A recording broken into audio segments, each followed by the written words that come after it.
मैं बेघर हो जाऊंगा, मैं कहाँ जाऊंगा? तीन बेटी बेटा कोई नहीं, हाथ जोड़ के निवेदन है सर कुछ करा। अब आप आए हो, हमारा सहारा बनिए। आप देखिए हम कितना मजबूर हैं। छोड़ दिया था।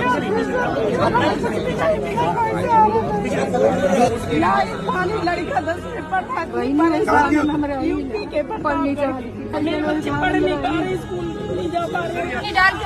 चलाने आते भगा देते।